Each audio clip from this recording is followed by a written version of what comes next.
Please, let's just move on. Thank you. All right. Cheers to the new title. Cheers, my guy. Cheers. It's hot. So, June 12 was 2 days ago. That was on Tuesday, and we had a lot of buzz and buzz. Did you come with your among swagger? the government? I get bets. Oh yeah. Between government and netizens, and then one of the events that happened, apart from the president sleeping, like he said, he swaggered. You know, and the swagalicious that he is. It was actually the canvas portrait painting of the president, and netizens it didn't go down well with netizens at all. Me too. Everybody had something to say. Now let's take a look at some of the reactions from Nigerians.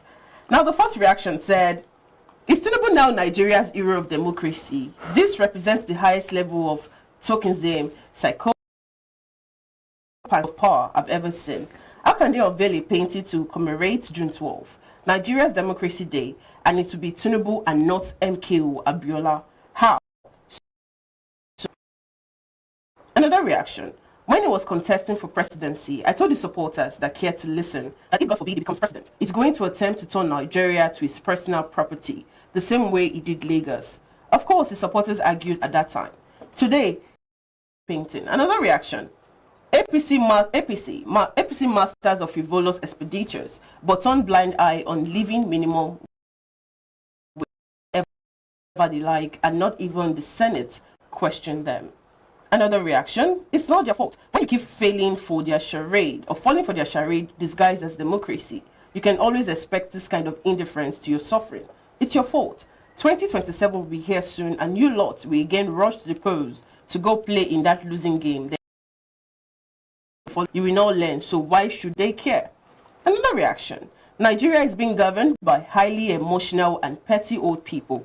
Abba, to what end is this one, especially at such a time as this?"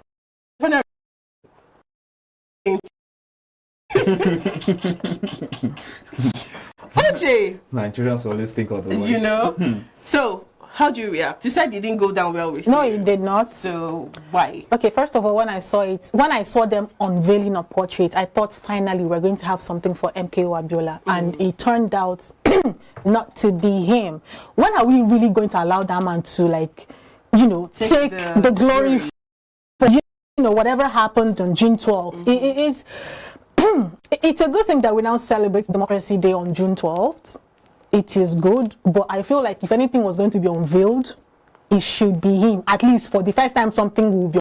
Anybody else can have anything else they want to unveil all the time. And if you were going to unveil our president, please, is he not president? I'm surprised that I'm not trying to be tribalistic here, but I'm surprised that even the Yorubas are not coming out to say a thing concerning this. They should understand the ideals behind the Democracy Day, the June 12th, the ideals behind the June 12th. And they should know that the June 12th is strictly to honor MKO Abiola. But as it is now, the president has replaced himself with MKO Abiola. So right now, it is now the focus of the fight and the struggle of democracy in Nigeria. It means to protest. Tinubu is the godfather Of protesting. So obviously they want to give him democracy. They let them have it. Like the other reaction said, America, they have presidents, they make him chop up. But at least my own is let the price of tomato come down. I've been eating coconut rice since. And that coconut is not 200. 200 for one. Vegetable sauce. And you know which vegetable sauce? That's what I'm about to say. Banga is even there. Banga is even there. Banga stew is also there. Banga stew is also there. You know where I'm going to with this vegetable sauce. I want to say that before, if you had 1,200, you can put vegetable sauce. Not anymore. That you will use to eat for the rest of the week. You eat on Sunday, eat on Wednesday, eat on Saturday before you make another one on Sunday. See on my neck. Vegetable sauce is not anywhere to buy. Even the banga self. Where have you seen banga that we used to buy for? Paleagro makes banga, so if you get one, trust me, to last you for a week. Right. Okay. If you manage it very well. All right. So another issue that's been, causing rage on social media is the passport issue. So before this that happened yesterday, one travel influencer came out to, I think they paid him for a gig to influence, for a travel agency, and then you know, he came to castigate the Nigerian passports. And people were like, you know what? You can actually do your gig. Look at some of the reaction. To this techie or to the original? To the whole passport. Okay. Yeah. So this was said, the best gift you will give to your child as a Nigerian is a dual citizenship. And that person said, being a Nigerian is another challenge on its own. That reaction, it wasn't the passport, it was you not having a valid visa to travel to the US. Why do Igbos like portraying the country bad?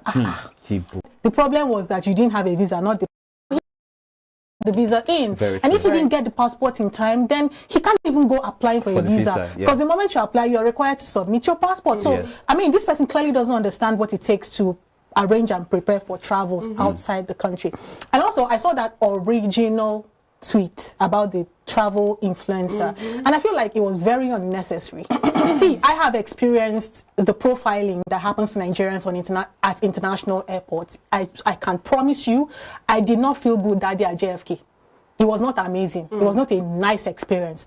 However, we cannot be washing our dirty linens in public. You could have done your influencing. You said that the passport you now have can take you to 375 countries. I mean, 7 million countries. Congratulations. Tell us how to get the passport too. Tell us the easy way to get it. Tell us what it does for you. Don't tell us that Nigerian passport to make you to be profiled. Giving people doing the profiling more booger to be profiling us, the more. And also, Solomon Buchi said he will give birth to his children and they will be British citizens. And this is his reason. I don't blame Solomon Buchi. I don't leadership positions lying to them. If you see the queue at Alausa office, passport office Alausa, you cannot even come inside before you get the opportunity to come inside and then get a number, even to find seats to sit down. Please, blessed react. How do you react? No, honestly, I go 100% with everything that Uche has said. You know, currently we are in the jackpot wave now in the country, and every Nigerian is seeking for a better life, a better future for themselves and also their children, born and unborn. And honestly speaking, if I have the opportunity to leave this country and I have to go with my kid or my children, I will also be thinking of getting them, whatever country I find myself, the passport of that particular country. Because the truth is, we've done so much damage to the reputation of our country that it affects everything that represents Nigeria. Beyond the passport itself, you go to places and when they hear that you're Nigerian, you become stigmatized. Something you're just being treated. They just single you out. That is it. So on our reputation, we need to work as individuals and just make us understand that wherever we go, you're not only representing your family, you're representing your nation, because in your passport your nationality is there. So whatever and what's going to be relating you with is based on what they know about your country, and that's just and they're not going to ask if you're Igbo, Hausa, or Yoruba. Exactly. Is a Nigerian, you are a Nigerian. Nigeria is a Nigerian thing, Anyways, I can't relate. I've got a blue passport. Oh my God! I didn't know. Amen. We say amen to that. She said she has it already. Why are you amen? It's in her pocket. I said I have a blue passport. Besides, I raise hand. I have. Okay. Don't tell me amen. Tell yourself amen. Oh my goodness. She has shot me up. All right. Before we wrap up, I threw a question on Monday. You were not here, and the question was: if you find out your sibling accidentally killed someone, would you report to the authority? And they should go. God can decide to vindicate them because of their sincerity. If you keep person, I know they involved, my hand no day. So I'll definitely call the police because I'm not part of crime. I don't want to be part of crime. So if I should see that, I'll be very surprised because my brother is a very easygoing person. I just have to hand him over to the authority because I have to go by the law and not by blood. It's a tough question because my sibling is involved here. But then I just have to say the truth. I have to report to the police. I have to let them know what happened. And so would you let the family know, or would you push them? I'll call my two friends. Who are your two Annalise Keating and Olivia Pope. This one, they will be able to solve this matter sharp. This one they talk. They talk real life issue. They call TV Annalise Keating now. She knows how to solve murder. If I beat you here. Now, then Olivia Pope will help me and cover it up from the government. What? Just said. Will you report to the authority? Which has answered that question. No, I'm coming coming to her.